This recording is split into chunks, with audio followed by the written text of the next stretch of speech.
नमस्कार दोस्तों। तो कैसे हैं आप लोग? आशा करता हूँ आप और आपका परिवार अच्छा होगा। तो आपका स्वागत है अपने YouTube channel maths by SB sir पे, जहाँ पे अपना zero to hero batch maths का चल रहा है, मैथ सीरीज। और इसमें अपना नंबर सिस्टम की आज 4th क्लास है। ठीक है, अभी तक हमने यूनिट डिजिट और नंबर्स क्या होते हैं उनके बारे में जाना। तो आज अपना मैंने कल एक बात बताई थी आपको पिछली क्लास में कि जो 111 है 111, इसका मतलब क्या था? इसका मैंने बताया था कि 3 गुणा और 37 यानी 3 इंटू 337। ठीक है भाई। तो इसको अपन इस क्वेश्चन के ऊपर सवाल कैसे बनते हैं, इसके ऊपर सवाल ऐसे बनते हैं जैसे कोई भी अपने को टर्म दे देगा। जैसे अपने को दे दी इसने 5 5 5। ठीक है, और ये पूछ लेगा कि 4 ऑप्शन दिए होंगे आपको, एक 5 दे देगा, ठीक है, एक आपको 7 दे देगा और एक 3 दे देगा और एक 37 दे देगा। तो ये बोलेगा कि ये बताओ कि ये जो संख्या है, जो दी गई संख्या है, ये इन चारों में से किससे विभाजित नहीं होगी, किससे विभाजित नहीं होगी। ठीक है, अपना क्वेश्चन ये है कि 555 555 कौन से ऑप्शन से डिवाइड नहीं होगी? 5 से नहीं होगी, 7 से नहीं होगी, 3 से नहीं होगी, 37 से नहीं होगी। तो आपको पता है कि मैं इसको क्या लिख सकता हूं, मैं इसको ये लिख सकता हूं कि 5 गुणा में 1 1 1। ठीक है, इसको फिर मैंने क्या लिख दिया, 5 गुणा में 111 को मैं क्या लिख सकता हूं, 3 गुणा 37 यानी 3 गुणा 37 यानी जो संख्या है 555। ठीक है, ये किससे विभाजित है? 5 से विभाजित होगी। हाँ, 5 एक फैक्टर आ रहा है। ठीक है, 3 है, 3 से भी विभाजित होगी, 3 भी एक फैक्टर आ रहा है। 37 है, 37 भी एक फैक्टर है, इससे भी विभाजित होगी। इसका मतलब क्या है कि आपके पास जो 7 है, इस संख्या से ये संख्या विभाजित नहीं होगी और ये अपना आंसर हो जाएगा। ऐसे ही आप एक और एग्जांपल लेते हैं। जैसे दे देगा कि 9 9 9। ठीक है, ये बताओ कौन सी संख्या से विभाजित होगी। ठीक है, क्या बोलेगा, किससे विभाजित होगी? और वो ऑप्शंस दे देगा अपने को 35 36 37 और 38। तो आप इसको भाग देंगे तो देख नहीं सकते क्योंकि इसमें बहुत टाइम लगेगा और कंपटीशन लेवल में अपने पास टाइम तो होता ही नहीं है। ठीक है, इससे कैसे करेंगे? इसको क्या लिख सकता हूं मैं, इसको लिख सकता हूं 9 गुणा में 1 1 1। ठीक है, अब इसको क्या लिख सकता हूं मैं, 111 को मैं लिख सकता हूं 3 गुणा 37, जो कि यहाँ पे लिखी थी 111 बराबर क्या है, 3 गुणा 37। तो मैंने इसकी जगह क्या लिख दिया, मैंने ये लिख दिया। ठीक है, अब ये देखो कि ये जो संख्या है 999, ये किससे विभाजित है? 9 से भी है, 3 से है और 37 से भाग जाएगी। तो अपना ऑप्शन नंबर कौन सा हो जाएगा कि 37 से ये संख्या जो है ये पूर्णतः विभाजित जाएगी। बची हुई संख्याओं से ये संख्या अपनी जो है ये पूर्णतः विभाजित नहीं होगी। इसका मतलब है 35 से नहीं जाएगी, 36 से नहीं जाएगी, 38 से भी नहीं जाएगी। इसका मतलब क्या है कि 37 एक ऐसी संख्या है जिससे ये संख्या भाग जाएगी। ठीक है, इस जो ये अपना तरीका है इसके ऊपर यही जाएगा। इसके साथ साथ आपको एक और भी बताया था कल, याद होना चाहिए भाई। 101 बराबर क्या होता है, 7 गुणा में 11 गुणा में 13। ये दोनों जो चीजें हैं ये आपके अपने जो एग्जाम में बहुत महत्वपूर्ण भूमिका निभाते हैं। इस पर डायरेक्ट क्वेश्चन भी पूछ लेते हैं। ठीक है भाई, आगे बढ़ते हैं। तो आज अपना जो टॉपिक रहेगा वो रिमाइंडर थ्योरम। क्या है? शेषफल विधियां। ठीक है भाई, रिमाइंडर मेथड देखेंगे। इसके अंदर 2-3 अपने पास 4-5 ये मान के चलो कि थ्योरम्स हैं कुछ, वो एक बार थोड़ा देख लेते हैं कि क्या होती है। आज क्या पढ़ना अपने को? Remainder theorem. ठीक है भाई, रिमाइंडर थ्योरम इसका मतलब है शेषफल विधियां। पहले नंबर पे देखो आती है, क्या आती है अपनी फर्मट्स थ्योरम। क्या आती है? फर्मट्स थ्योरम, फर्मेट्स थ्योरम, जिसके अंदर ये बोलता है, जो जिसने थ्योरम दी थी वो ये बोलता है यदि किसी की पावर a की घात p माइनस 1 है और भाग दे दिया इसने p से, तो शेषफल जो है, रिमाइंडर जो है, जो शेष आएगा या रिमाइंडर आएगा वो क्या होगा। ठीक है, तो ये कहेगा कि a की घात p माइनस 1 बटे में p, ठीक है, बराबर शेषफल कितना होगा? 1 होगा। हमेशा क्या होगा? 1 होगा।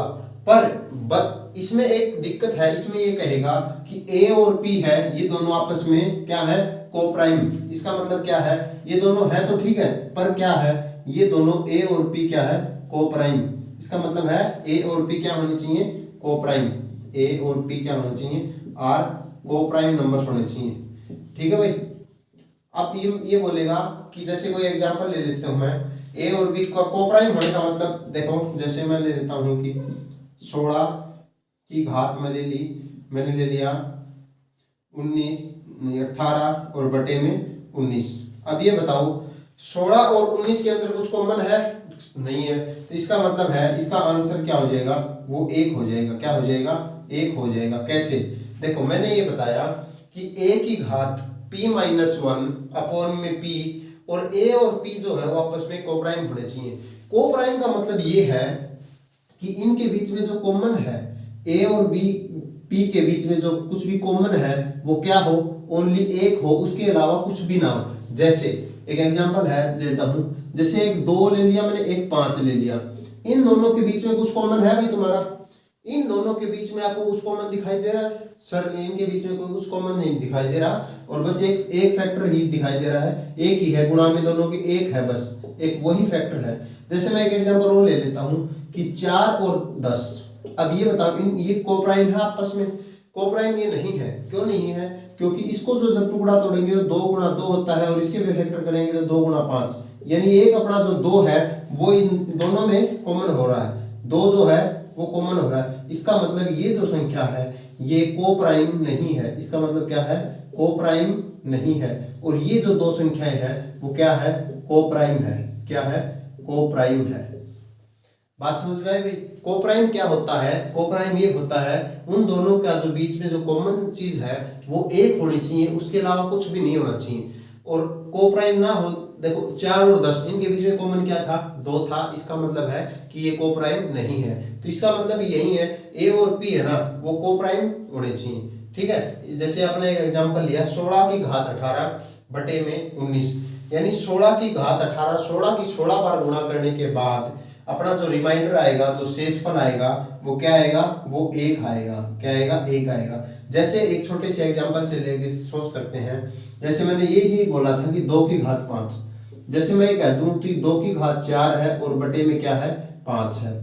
और मैंने क्या बताया है, इस थ्योरम के अनुसार मैंने क्या बताया है, ए और पी कोप्राइम है, यानी 2 और 5 आपस के अंदर कोप्राइम होते हैं भाई। हाँ, इसके अंदर कुछ भी कॉमन नहीं होता एक को छोड़ के। ठीक है, और घात कितनी दे दी, पावर्स कितनी दे दी, p से एक कम, p माइनस 1।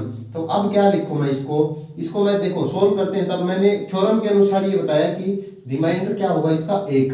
और वैसे भी यदि इसका सॉल्यूशन करेंगे तो 2 की घात 4 कितना होता है, 2 की 4 बार गुणा करने पर 16 बटे, और बटे में क्या है 5। अब 16 को 5 से भाग देंगे तो शेषफल कितना आएगा भाई, 5 दिया 15 और 1 बचेगा शेषफल। या ये निकालने के बाद भी यही है, और ये थ्योरम भी यही कह रही है। इसका मतलब है कि ये थ्योरम सही है।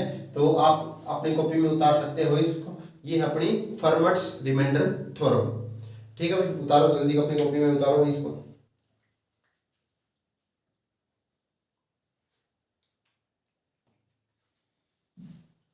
इसके बाद में आता है, इससे अगली जो थ्योरम है उसे वो पढ़ेंगे आप विलियम्स थ्योरम। क्या पढ़ेंगे, विलियम्स थ्योरम। क्या पढ़ेंगे, 2 नंबर थ्योरम है जो अपनी वो आएगी विलियम्स रिमाइंडर थ्योरम। क्या है, विलियम्स रिमाइंडर थ्योरम। ये थ्योरम ये कहती है कि ये थ्योरम ये कहती है अपने को कि जो मान लेते हैं p है ना, जो प्राइम नंबर होना चाहिए, एनी प्राइम नंबर, यानी कोई भी अभाज्य संख्या हो, क्या हो, p जो है वो कोई भी अभाज्य संख्या होनी चाहिए। और ये थ्योरम ये कहती है कि p माइनस 1 का फैक्टोरियल और बटे में p बराबर हमेशा जो शेषफल आएगा या जो रिमाइंडर आएगा वो कितना आएगा, वो हमेशा p माइनस 1 ही आएगा। क्या आएगा, p माइनस 1 ही आएगा। ये थ्योरम ये कहती है कि p माइनस 1 फैक्टोरियल बटे में p बराबर क्या होगा, p माइनस 1। जैसे एक एग्जांपल ले लेता हूं, मैंने लिख दिया कि 16 फैक्टोरियल बटे में 17, यानी 16 फैक्टोरियल का मतलब है कि 16 गुणा 15 गुणा, इसका मतलब है 16 फैक्टोरियल का मतलब है 16 गुणा में 15 गुणा में 14 गुणा में, और ऐसे चलते चलते गुणा में 3 गुणा में 2 गुणा में 1, इसका मतलब होता है ये। अब ये बताओ कि इसको, इस संख्या को 17 से भाग देने के बाद अपने पास जो शेषफल आएगा वो कितना आएगा, 17 में से 1 कम यानी 16 आएगा। ये कहती है अपनी विलियम्स थ्योरम। ठीक है, जैसे इसके बाद में एक एग्जांपल और ले लेता हूं मैं। जैसे मैंने कह दिया कि 30 फैक्टोरियल बटे में 31 बराबर क्या होगा, से इस 30 फैक्टोरियल को इस 31 से भाग देने पर यानी 30 factorials divided by 31, what is the remainder. Remainder क्या आएगा, इसका मतलब है होता है 30 फैक्टोरियल का मतलब पता है आपको क्या होता है। 30 फैक्टोरियल का मतलब ये होता है 30 गुणा में 29 गुणा में 28 गुणा में, और गुणा करते करते गुणा में 3 गुणा में 2 गुणा में 1। अब इस संख्या को मैं यदि 31 से भाग दे दूं तो रिमाइंडर क्या आएगा। ये थ्योरम यही कहती है कि आप इस थ्योरम के अनुसार, विलियम्स थ्योरम के अनुसार डायरेक्ट बता सकते हो कि जो शेषफल आएगा वो 30 आएगा। क्या आएगा आपका शेषफल, 30 आएगा। तो आप मेरे को ये बताइए अब कि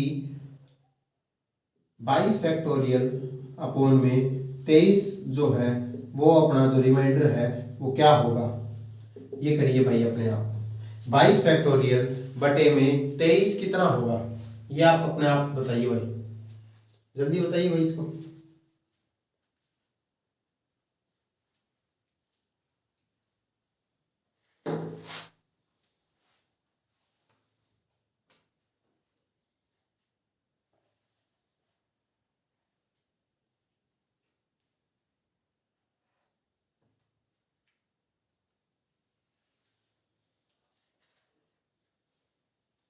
बताओ भी क्या होगा भाई, इसका क्या होगा 22 फैक्टोरियल बटे में 23 फैक्टोरियल। मैंने क्या बताया कि p कितना है 23। और एक बात बताओ p अपना कितना है 23। ठीक है, p माइनस 1 फैक्टोरियल है ऊपर, हाँ भी 22 फैक्टोरियल है, 23 में से 1 कम, बराबर बराबर p माइनस 1 यानी 23 में से 1 कम कितना हो जाएगा, 22 हो जाएगा। इसका जो रिमाइंडर हो कितना हो जाएगा आपका, 22 हो जाएगा। ठीक है भाई, सभी को अच्छे से समझ में आया विलियम्स थ्योरम क्या होती है। ठीक है भाई, इससे आगे चलते हैं, अपना नोट डाउन कर लो भाई इसको जल्दी।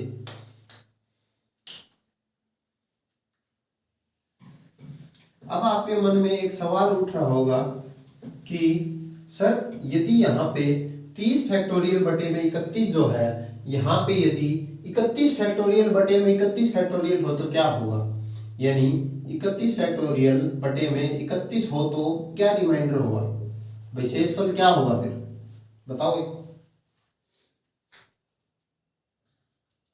भाई। मैंने क्या बताया 31 फैक्टोरियल का मतलब क्या था, 31 गुणा में 30 गुणा में 29 गुणा में, गुणा करते करते 3 गुणा में 2 गुणा में 1 बटे में क्या है 31। अब 31 तो 31 से कट जाएगा यानी ये पूर्णतः भाग चला जाएगा। इसका मतलब क्या है कि रिमाइंडर जो है शेषफल है वो कितना आएगा, वो 0 आएगा। जैसे मान लेता हूँ 5 फैक्टोरियल बटे में 5 से भाग देने लग जाऊं मैं, तो इसका मतलब क्या है 5 गुणा में 4 गुणा में 3 गुणा में 2 गुणा में 1, और बटे में कौन है 5, 500 के 20, 20 दिया 60, 60 दूनी 120 यानी 120 को 5 से जब भाग दूंगा तो शेषफल जो कितना आएगा, जो रिमाइंडर है वो कितना आएगा 0 आएगा। ठीक है भाई, भाई एक कम हो तो आपकी विलियम्स थ्योरम लग जाएगी, और यदि ऊपर नीचे सेम हो तो रिमाइंडर कितना हो जाएगा 0 हो जाएगा। ठीक है भाई, इससे आगे चलते हैं।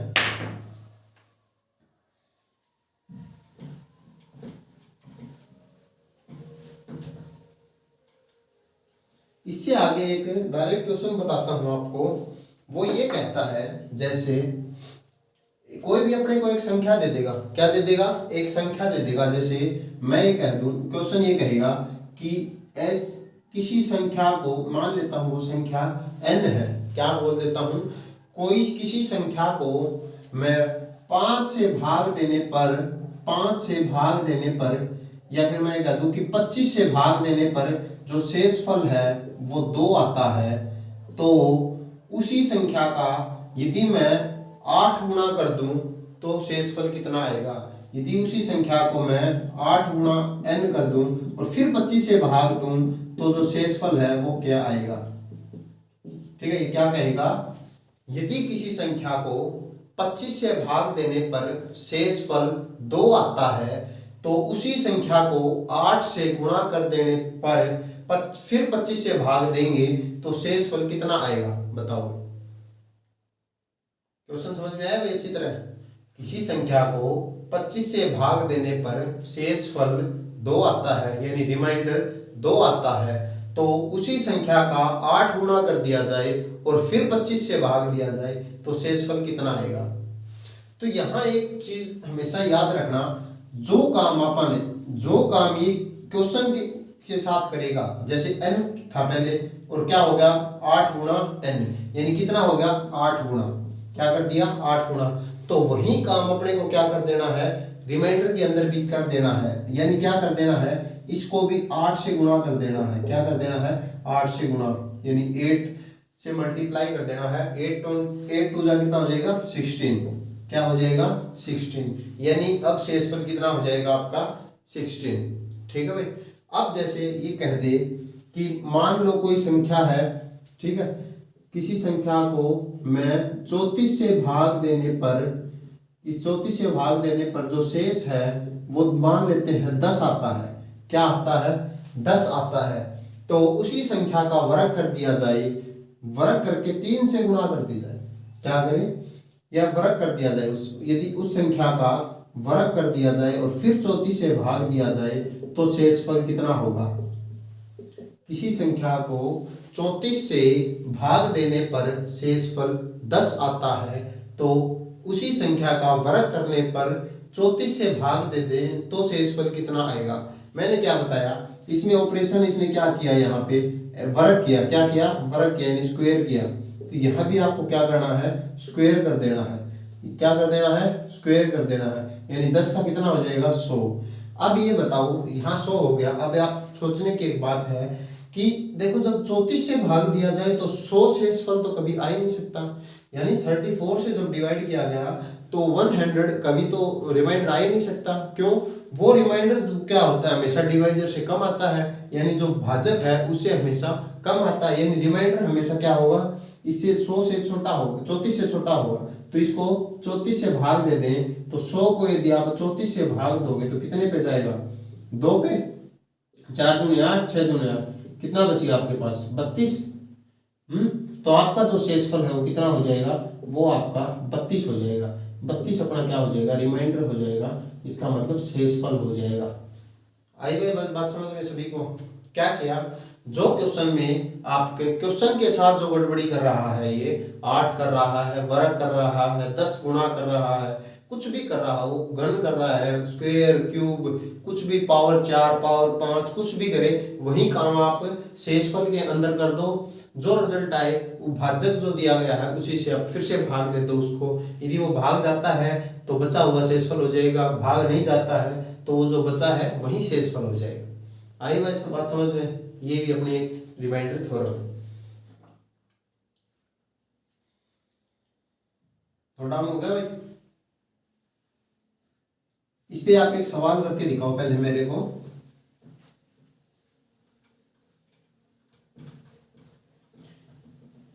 इसी थ्योरम के ऊपर एक सवाल बताओ कि यदि किसी संख्या को मान लेते हैं x है, यदि किसी संख्या को, और मैं कह दूं कि 50 से भाग देने पर जो शेषफल है वो 2 बचता है, क्या बचता है या 3 बचता है। x को 50 से भाग देने पर शेषफल x बचता है। यदि उस नंबर को मैं घन कर दूं x की, और अब 50 से मैं भाग दूं तो शेषफल जो है वो क्या आएगा, बताओ भाई जो शेषफल है वो क्या आएगा, करो भाई।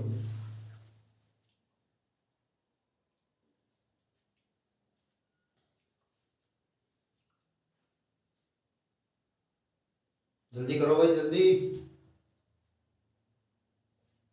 देखो मैंने अभी अभी आपको ये बताया कि जो चीज नंबर के साथ की है, इसने क्या किया है यहाँ पे क्यूब किया है, यानी क्या किया है घन किया है।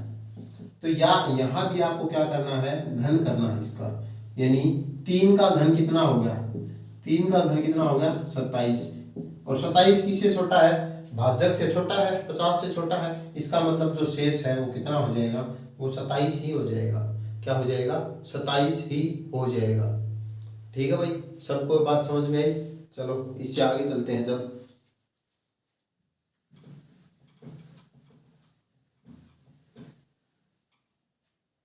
इससे आगे ये है कि यदि यदि if n is odd number, odd का मतलब होता है विषम, यानी ऐसे जो 2 से भाग ना जाए, तो किसी संख्या को n से भाग दे दूं प्लस में b को फिर से n से भाग दे दूं, तो ये संख्या यदि a प्लस b से भाग दी जाए तो जो रिमाइंडर होगा वो हमेशा कितना होगा? वो 0 होगा। कितना होगा? 0 होगा। जैसे जैसे कोई एग्जांपल ले लेते हैं, मैं ये कह दूं कि 3 की घात 2 प्लस में 5 की घात 2 और बटे में मैं कह दूं कि 8 हो। क्या हो? 8 हो। तो रिमाइंडर कितना हो जाएगा? क्या हो जाएगा? रिमाइंडर आपका 0 हो जाएगा। वो कैसे हो जाएगा? आप इसको सोल्व भी कर सकते हो। जैसे 3 की घात कितनी है? 2, यानी 3 स्क्वायर कितना हो जाएगा? 9 प्लस में 5 स्क्वायर कितना हो जाएगा? 25 और अपॉन में कितना है? 8। अब देखो 25 और 8 कितना होता है?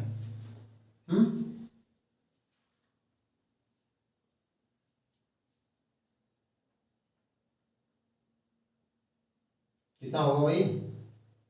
34।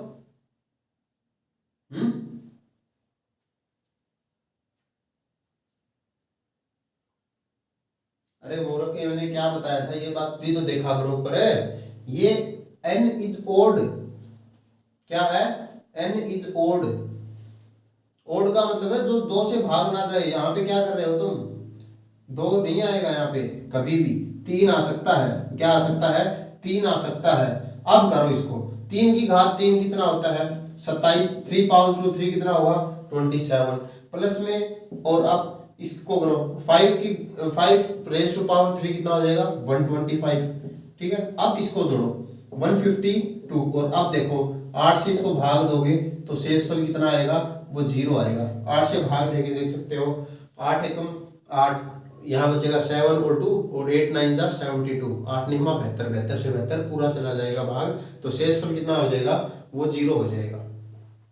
इस बात का ध्यान से नोट रखना कि n ओड होना चाहिए। यदि आप इवन कर दोगे तो फिर तो मामला ही पलट जाएगा, फिर तो चीज ही अलग हो जाएगी। वो इसका मतलब मैंने क्या कहा? मैंने इसीलिए वो आपको यहाँ पे पावर 2 वो मैंने क्यों करके दिखाई? मैंने पावर करके इसलिए दिखाई क्योंकि किसी का ध्यान भी यहाँ पर नहीं था। यानी n क्या होना चाहिए? हमेशा ओड होना चाहिए, यानी n जो है विषम होना चाहिए। ठीक है, अब इस ये जो फार्मूला है अपना, जो दिया गया फार्मूला है, अब ये सत्य है। ठीक है भाई, अब इसको करोगे तब ये आएगा। अब इससे अगला एक फॉर्म और है इसकी, देखो ये हो गया। अब यहाँ पे देखो, यदि यहाँ बीच के अंदर, यदि ये यहाँ बीच के अंदर माइनस होता, क्या होता?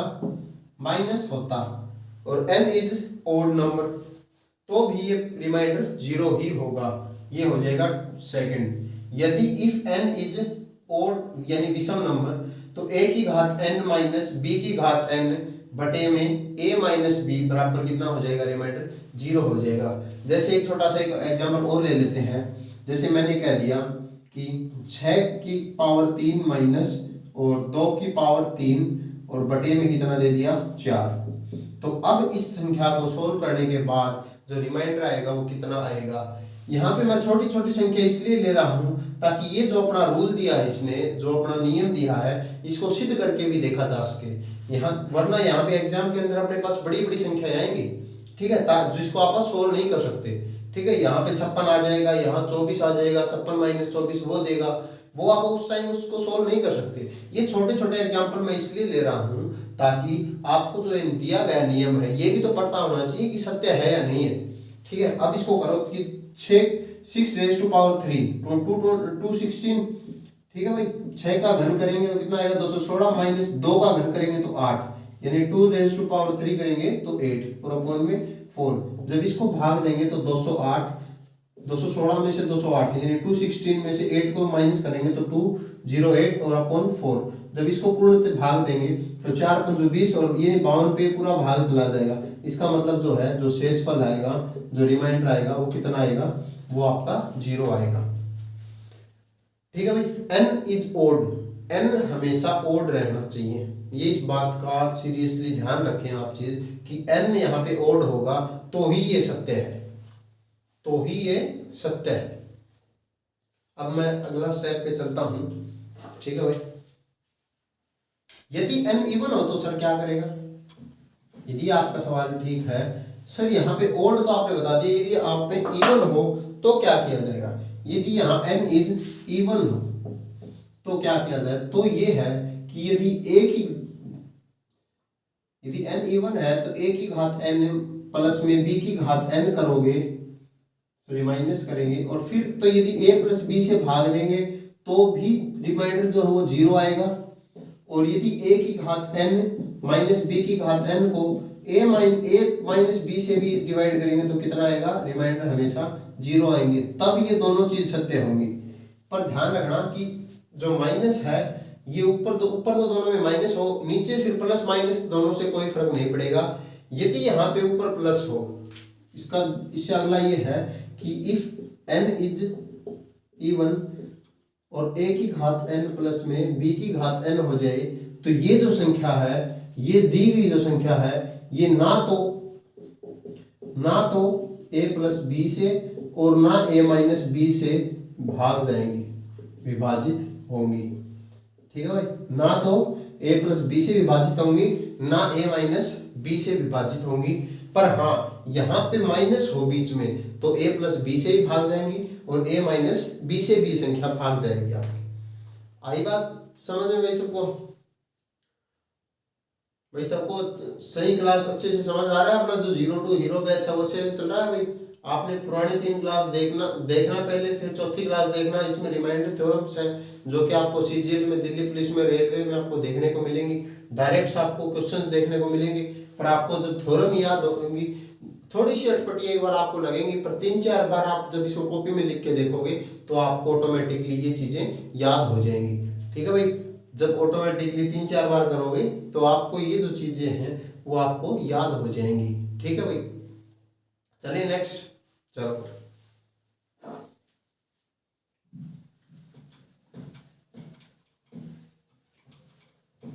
इससे आगे चलते हैं।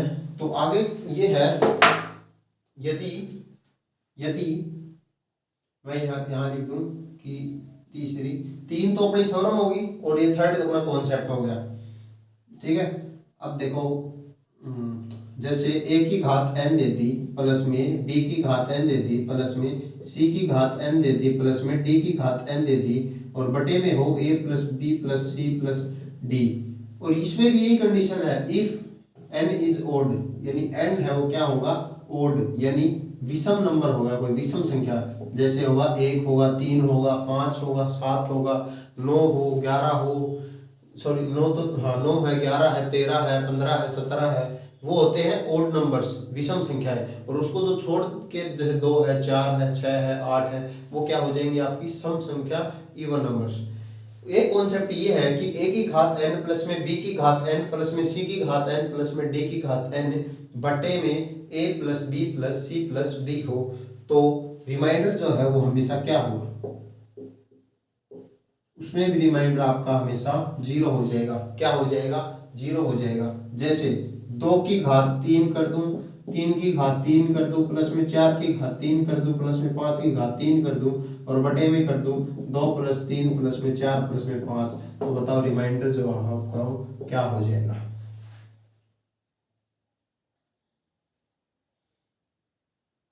जल्दी बताओ रिमाइंडर। तो रिमाइंडर है वो आपका कितना हो जाएगा, 0 हो जाएगा। ठीक है। जैसे और एक एग्जांपल ले लेते हैं, जैसे आ जाए कोई अपने को कि 5 की घात 3 प्लस में 7 की घात 3 प्लस में 11 की घात 3 प्लस में और 19 की घात 3 और बटे में अपने को दे दे कुछ कि 5 प्लस 7 12 प्लस 19, इनका जोड़ करके भी दिया हो सकता है भाई, यहाँ पे जोड़ किया हुआ भी दे सकता है या फिर खुला भी दे सकता है। यदि जोड़ किया हुआ मान के चले तो 12 और कितना 23, 23 और 19, 9 12 42। यदि यहाँ पे 42 दिया हो तो इसका मतलब ये है कि 5 प्लस में 7 प्लस में 11 प्लस में 19, ठीक है। और अब यदि इसका रिमाइंडर पूछे तो इसका रिमाइंडर कितना हो जाएगा, आप डायरेक्ट कॉन्सेप्ट से बस आप बता सकते हो कि रिमाइंडर जो है इसका वो 0 हो जाएगा। ठीक, क्या हो जाएगा, उसका रिमाइंडर है जो 0 हो जाएगा। ठीक है भाई, कॉन्सेप्ट अच्छे से समझ में आए। ये कॉन्सेप्ट नंबर 3 है तुम्हारा। इससे आगे चलते हैं थोड़ा, तो एक कॉन्सेप्ट और लेते हैं। उसमें भी यही है कि n है वो इवन नहीं, सॉरी ऑड होना चाहिए। जैसे ये अपना फोर्थ कॉन्सेप्ट है कि a की घात n माइनस b की घात n प्लस में c की घात n माइनस b की घात n बटे में a minus b plus minus b, ये हो तो भी क्या हो जाएगा, रिमाइंडर जो है अपना वो 0 हो जाएगा।